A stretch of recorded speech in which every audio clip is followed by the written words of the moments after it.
Thank you for checking out this video build guide for a build that would be unfair viable at the very least for some advanced paths like Swarm. That's not going into something silly like Angel first and then does a 180 into Swarm in case you are interested in such a playthrough. It actually goes into Trickster. You can stay Trickster or you can go into a different advanced class.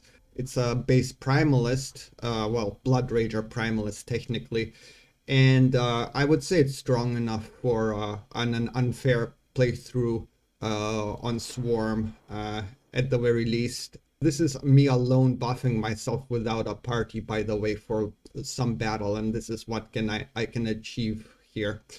And then the build is 16 Primalist Bloodrager, 3 Drunken Master, and 1 Stigmatized Witch. So it's actually pretty clean build, notwithstanding some min-max optimizations here and there. It's also alignment kind of friendly. The only thing is you don't want to be lawful alignment because of Drunken Master, but you can play evil or chaotic evil all the way too. You would start as unfortunately the way Drunken Master works right now is that you can't choose appropriate deity when starting Drunken Master. Ideally you would start as the Drunken Master at level 1, but then you cannot choose like an appropriate deity if you care so, like Lamashtu, which has extra dialogue on such a particular playthrough. But you'd have to start 1 Primalist and then at level 2 go Drunken Monk. This build right now, the feat selection is such that you would play it from start to end without respecking or anything like that, and that's why we do pay a few feat taxes, I would call them, for defensives that you might want in the early game, although stuff like dodge and crane style would matter very little in the end game. But yeah, so we start as a human. You generally want the extra feats. That's the only way to go. We'll start at the base 19 here with a +2, and then we'll have this at 13. We'll have this at 14. We can put this at 9, and then 16 wisdom and 8 or dumped charisma. Although you're a Primalist and your casting is based on charisma, it is something you do on the side. Eventually it'll get improved because of items and other stuff you get during the game, but it's not something you should worry about too much having. More important is starting with good wisdom, just to like 16 or 18, just to have benefits from Monk more, and what you're gonna do in Trickster later, which is take some domain powers. But then yeah, you start as a Primalist, and I chose Serpentine Bloodline. It's one of the better ones. It has enough extra feats and abilities that are interesting to me. The other option that is far less defensive is either Abyssal or Celestial. But Serpentine is the best rounded one, and it does have cool features and abilities like eventually extending your reach while you're blood raging. So it can extend the reach of, say, like if you do go Swarm, of their attack even further and so on. I think it's very appropriate to go Serpentine Bloodline on this one. Background, I chose actually Acolyte because I have high wisdom, and being it's me, I'm gonna invest in persuasion. You don't have to do this. You can go pickpocket and later not worry about these 2 feats and combat expertise here. But I do it. I can go over some alternatives here later. So see, if you start Monk, for instance, unfortunately, even if you are a Drunken Master, you can't take a chaotic deity, and so Although this start is nicer because of the dodge monk bonus feat, and you don't need 13 here. This is actually a much ideal stat spread at the start, and then you just boost strength. So yeah, and if you start monk, it's just much nicer. And then in terms of well, you can set your deity. Like, because this honestly should be should be able to select a chaotic deity with drunken monk. I don't see why not. And as I said, for my purposes there, serpentine made the most sense because the bonus feats you get from it served my purposes the best in terms of getting combat expertise for the feint line and deceitful and combat reflexes. I see 3 useful feats here and okay rage abilities or exchange for rage powers, and I do it. It's a good bloodline. Of course, the undead, which you would need for defensive purposes later, doesn't have that. Like the bonus feat here, I would say are pretty trash. So always select this as like a second bloodline, if at all. And then the other considerations are, of course, celestial, which is great because it gives angelic attacks, and the very, very useful Crusader's Edge in case you do lose your party at some point. I mean, I considered taking this alone for this spell. This spell is so good. But again, here, the beyond angelic attacks, the bonus abilities during rage are whatever kind of thing. You can exchange them for rage powers, I would say. The bonus feats are not so good here either. That's the problem with it. That's what I have. Weapon focus is okay. So it's all right. And improved initiative. But it's only like really 2 good ones here on this list. This is the unfortunate one. The proper art, I would say the proper alternative to Serpentine Bloodline is, if you're going for less defenses and more offense, is the Abyssal. And at least here you still get extra attacks with claws, and the rage powers are whatever under rage. You can exchange them for actual rage powers instead of what you get here as bonuses, because stuff like abyssal blood rage and stuff, it's all right.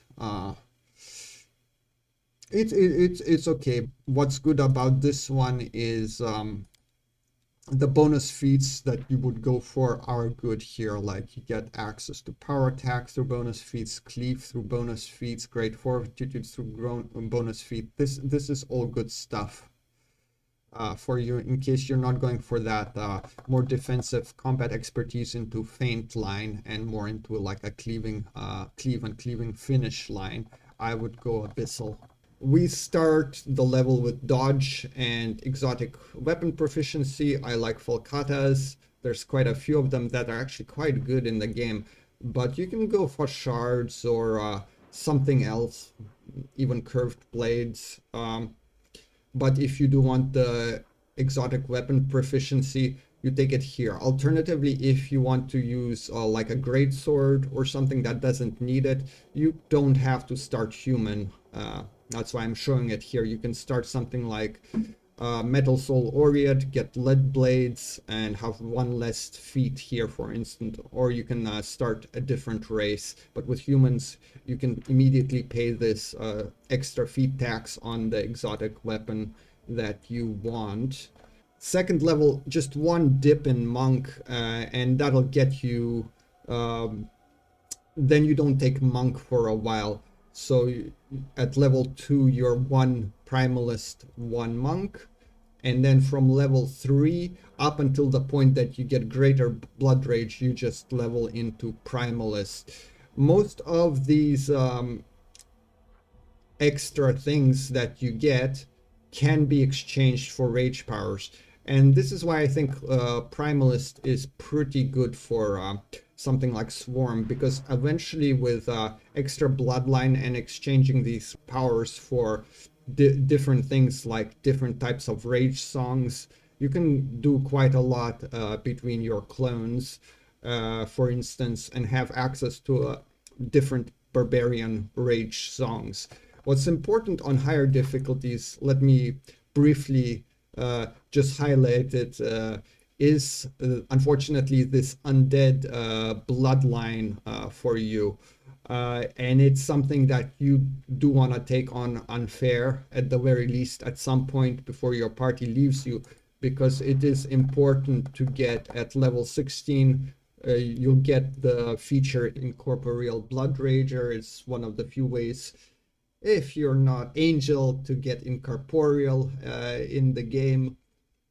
And this is very, very significant for higher difficulties. As you see, at 16th level, once per day, you can choose to become Incorporeal. You only take half damage from magic corporeal sources, and you take no damage from non-magic weapons and objects. So that should really help you get from the time you're at Mythic 8 up to Mythic 9. Then we go power attack, outflank. I push outflank to 5 because focused strike here can wait, though it is very important. Like, this is the most important stuff. I would say, like, where are you? Yeah, from Monk, we for now we take Crane style. We take pay the feat tax in dodge and Crane style to be somewhat defensive more in the early game. If you don't want to do that, you can exchange these two for more offensive feats, but it's just generally geared that you have alrightish AC between your wisdom and dexterity early. As you can see, I level wisdom once and then go full strength. In the end, stats are kind of a little bit all over the place because they don't have to start even here, just because Trickster, a Trickster trick later will boost the items you get by 1 enhancement point, plus like your swarm size will, if you go swarm, will kind of vary, and eventually they just increase anyways. But wisdom is important, and then strength. In terms of this focus strike here, improved critical by level 9. And then I go in personally into persuasion and the feint feats, and I grab the combat expertise for it from here, from Serpentine Bloodline, toughness, serpentine, deceitful, because it does get a lot of nice bonuses to persuasion that you can stack eventually for it to be quite effective. If you don't go for these, you can look at the cleave and cleaving finish line, although I have a different opinion on the cleave feats, because I'd rather take opportunist eventually, and also you can get cleaving finish here instead of opportunist if you want. You can check in the description how you have to take a different domain later and get cleave from there. But yeah, if you take cleave here, eventually you can take improved cleaving finish here, for instance. The reason I don't always go for cleaving finish feats, because yeah, you have rage powers including come and get me, and with combat reflexes you can see, like, while raging as a free action, the barbarian may leave herself open to attack while preparing devastating counterattacks. They can attack you better, but it doesn't matter by then because you are probably immune to damage, and you will just attack of opportunity them back. So this is actually much more efficient in my mind than something like cleaving finish. And you can see, like, we have improved critical, improved here already. The reason is you don't see it here is that instead of going into perception 1 and 2 in Trickster on this particular build, at rank 3 I go into Arcana 1, and then I actually go into Knowledge 1, 2, and 3, and Religion 2. So in the end I only get 2 domains instead of 4, but for that I can take any feat I want at later levels here, after level 15, 17, 19, I can take any feat on the list, no matter the prerequisites. I think it's more valuable because I do think the threat range between X5, 16 to 20 is plenty with Fortune Hex, which you eventually do also get, because at level 20 I do take Stigmatized Witch Cackle here and take Wandering Witch Hex here to get any type of hex I want towards the end. Here I have a Viper Familiar or Raven because it boosts Persuasion. By this time you don't, well, you care about initiative still, but you don't really care about AC. And Hellbound gives you fire immunity, so that's nice to have. If you go over the mythics, Last Stand, of course, you're a frontliner, and it's good for you and your clones eventually. Improved critical here. Delay taking anything here at Mythic 2 until your character level 9. So you can grab improved critical right there. Then Limitless Rage, so you can always rage. Ever Ready, Abundant Key. At around this time you should be 3 Monk, so you can grab it here at Mythic 5 and the rest in Bloodrager. Then Power Attack, the Undead for that defensive buff. And here Ghost Strikes can be kept, and of course Incorporeal Form should be kept later at 16, but the middle ones can be changed for rage powers. And then let me take a brief look at Serpentine again. Serpentine, technically you actually, I kept this extra range when you're raging, but honestly, like, you can pretty much exchange every single power here for I would say for 2 rage powers. That would be better. And I'll list the rage powers that you're interested in the description as well. And then here this is stuff, and then from the other one you'll get even more feats, but basically take stuff to boost your saving throws. That's pretty important, I would say. In terms of equipment, we have yeah, like anything that boosts I'd say saving throws even more. We get evasion from Monk, that's pretty good. And yeah, Hasting Expanse, Triumphant Advance. Here, before you get Hasting Expanse, maybe something like Bane of Spirit. These are Bracers of Slaughter or Animal Fury. And then, yeah, Ronak Sacrifice, Belts, Monk Robes, and so on. For the Trickster Religion 2 trick, I definitely choose Community because Guarded Hearth is very, very nice. Especially because it'll be on you or anyone else.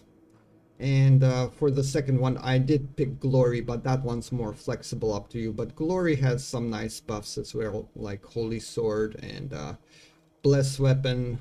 It's either Glory or Nobility, I would say, for the second domain that you take.